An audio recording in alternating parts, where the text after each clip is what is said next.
The door creaked open, and the security camera hung crooked, its lens glinting in the dim light.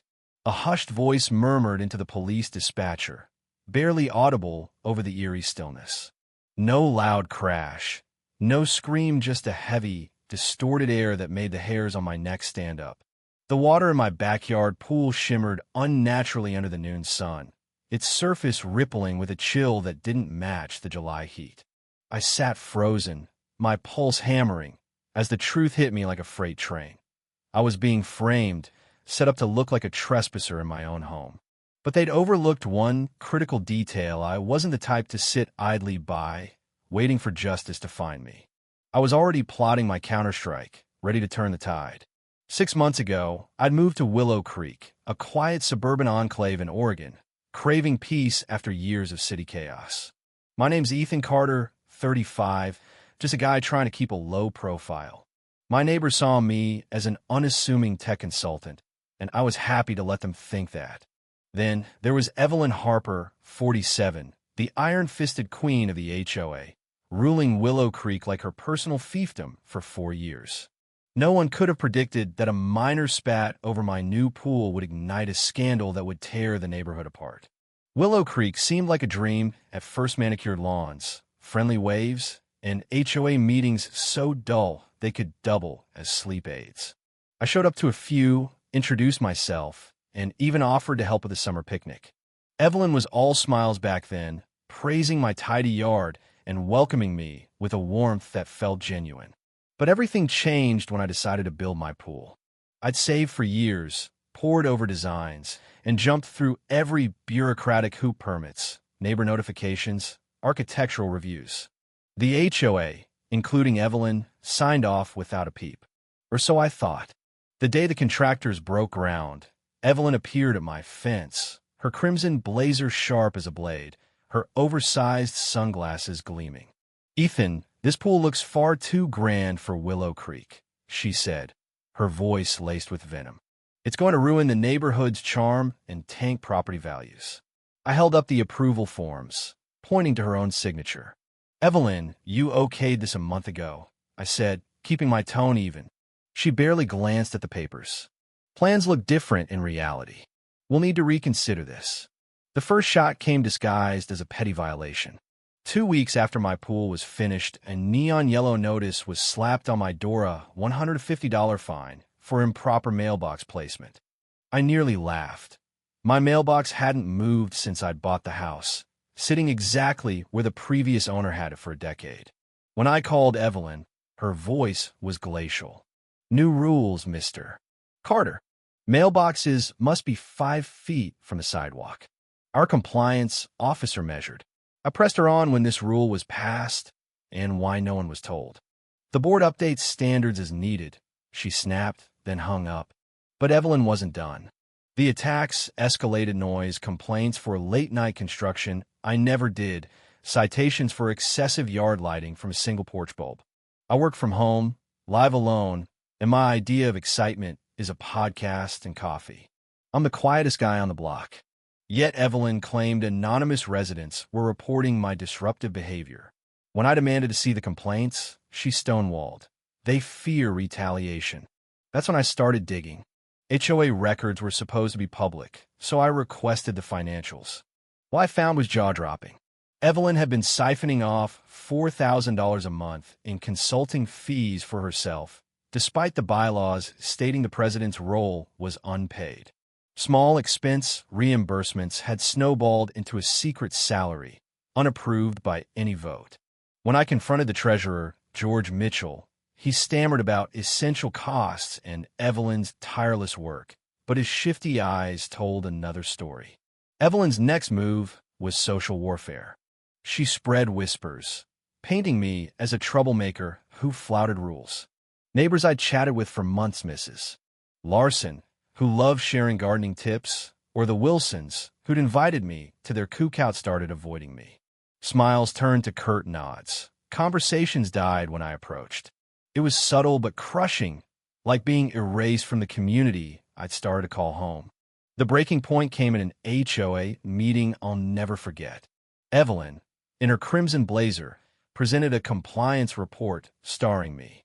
Before 50 neighbors, she listed every trumped-up violation, twisting each into a personal attack. Mr. Carter's disregard for our standards threatens the harmony we've built, she declared, her sunglasses glinting like a predator's eyes. The room was silent, judgmental stares burning into me. Then it clicked her questions about my job, my finances, my fancy pool weren't casual. She was probing, testing if I was a threat to her empire. The final straw was absurd. One Tuesday, I was eating a sandwich by my pool when I overheard Evelyn on her phone, pacing outside my fence. "Officer, I'm reporting a trespasser using our community pool without permission," she said, her voice dripping with fake urgency. "He's contaminating it with FUTA health violation." She was calling the cops on me in my own backyard. When the officers arrived, she played prosecutor, claiming my pool was HOA property and I was a liability. I showed them my permits, receipts, and property lines. They left, embarrassed, but Evelyn shouted after them, "I'll sue him for unauthorized construction." That night, I realized her goal wasn't just harassment. She wanted me gone, forced to sell and leave. But why me? My business instincts kicked in. I pored over HOA records, uncovering a web of fraud. Checks for $20,000 went to Willow Property Solutions for non-existent landscaping. Another $10,000 for a safety audit that never happened. The kicker? The company was owned by Evelyn's husband, Richard Harper. They'd been fleecing the HOA for years, hiding it behind her polished facade. Just as I prepared to expose her, Evelyn struck again. At the next meeting, she waved a forged letter supposedly from me demanding I be made HOA president or I'd sue. The crowd gasped, neighbors glaring as she played the victim.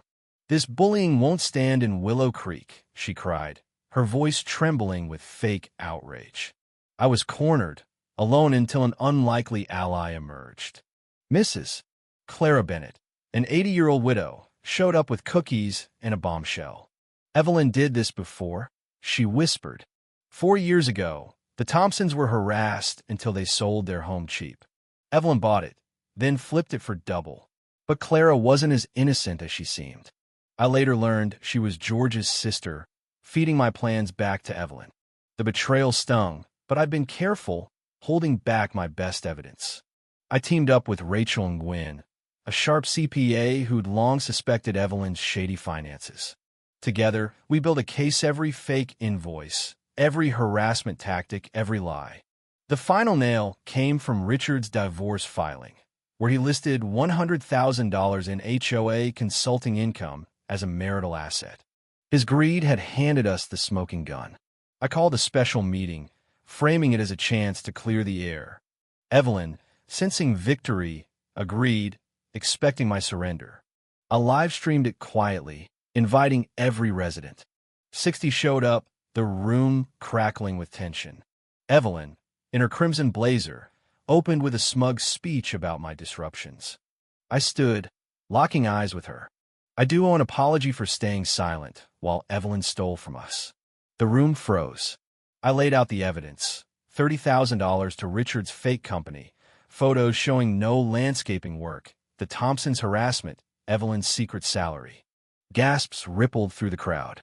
Evelyn's composure cracked.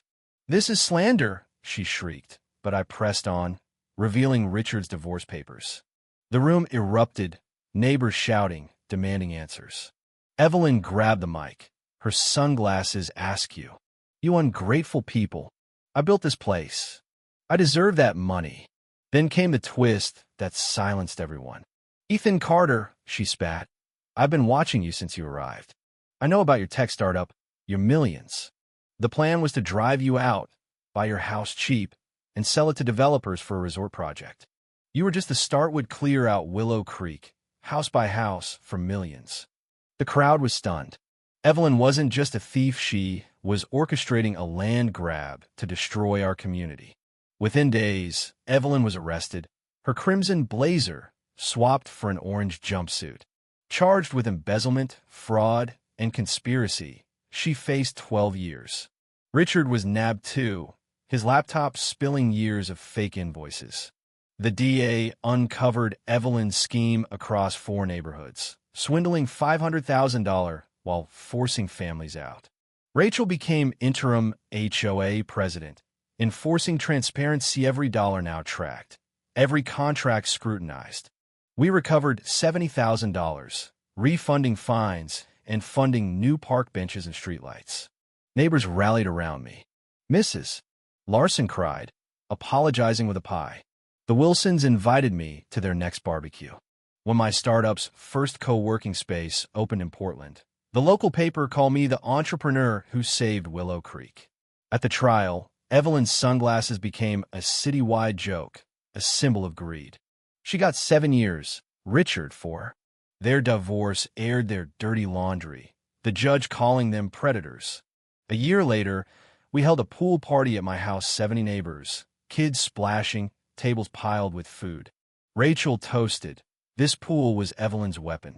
Now it's our strength, trust, unity, courage. As the sun set, laughter replaced the tension that once hung over Willow Creek. Mrs. Bennett, who'd testified against Evelyn, taught kids to dive, her apology heartfelt. Justice wasn't just Evelyn sell, it was this, our home restored. But here's where it gets messy. Was I too ruthless, exposing Evelyn so publicly? Should I have confronted her privately first? And what about Clara? Did her betrayal deserve forgiveness? Or was she just another cog in Evelyn's machine? If you were me, would you have risked everything to fight or walked away? Drop your thoughts below, hit that like button, and subscribe for more stories that'll keep you on edge. What would you have done in Willow Creek?